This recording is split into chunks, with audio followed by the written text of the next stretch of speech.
Assalamualaikum warahmatullahi wabarakatuh. Yang saya hormati Bapak dosen pengampu mata kuliah Pendidikan Agama Islam, Bapak Ahmad Nilnal Muna Difdil Ula, SPDI MPD.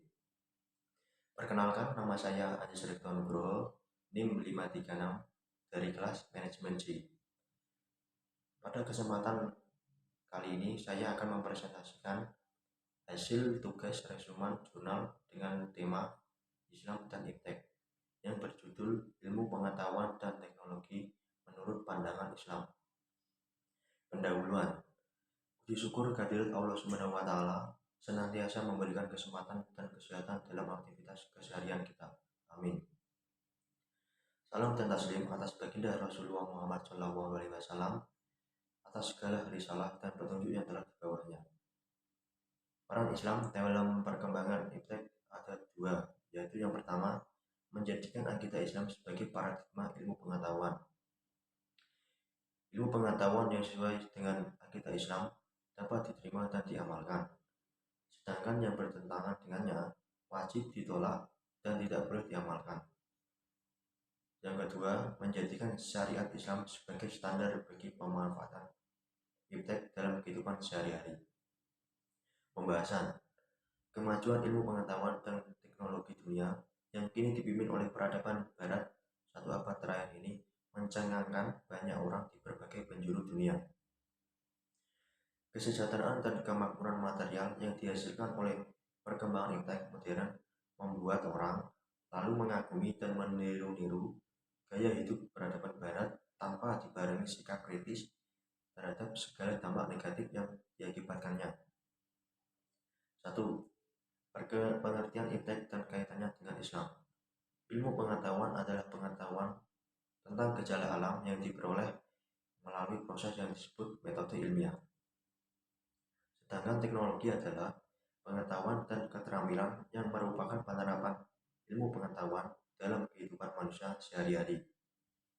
Iptek yang boleh dimanfaatkan adalah yang telah dihalalkan oleh syariah Islam. Sedangkan Iptek yang tidak boleh dimanfaatkan adalah yang telah diharamkan oleh syariah Islam. 2. Kewajiban mencari ilmu. Pada dasarnya kita hidup di dunia ini tidak lain adalah untuk beribadah kepada Allah. Tentunya beribadah dan beramal harus berdasarkan ilmu yang ada di Al-Quran dan Al-Hadis.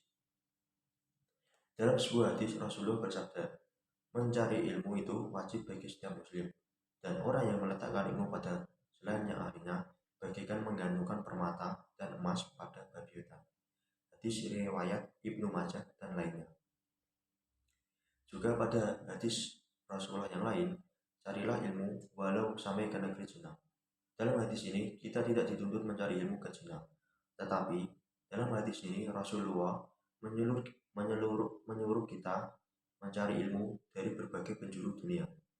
Walau jauh ilmu harus tetap dikejar. 3. Keutamaan orang yang berilmu. Orang yang berilmu mempunyai kedudukan yang tinggi dan mulia di sisi Allah dan masyarakat. Al-Quran menggelari golongan ini dengan berbagai gelaran mulia dan terhormat yang menggambarkan kemuliaan dan ketinggian kedudukan mereka di sisi Allah. Mereka diangkat sejajar dengan para malaikat yang menjadi saksi keesaan Allah Subhanahu wa Ta'ala. Kesimpulannya, perkembangan Iptek adalah hasil dari segala langkah dan pemikiran untuk memperluas, memperdalam, dan mengembangkan Iptek. Peran Islam yang utama dalam perkembangan Iptek itu ada dua, yaitu yang pertama, menjadikan akidah Islam sebagai paradigma pemikiran dan ilmu pengetahuan, dan yang kedua, menjadikan syariah Islam sebagai standar penggunaan Iptek. Cukup sekian presentasi yang dapat saya sampaikan pada kesempatan kali ini. Semoga apa yang saya sampaikan dapat bermanfaat bagi kita semua. Jika ada kekurangan, mohon dimaafkan, karena kesempurnaan sungguh hanyalah milik Allah Subhanahu wa Ta'ala saja.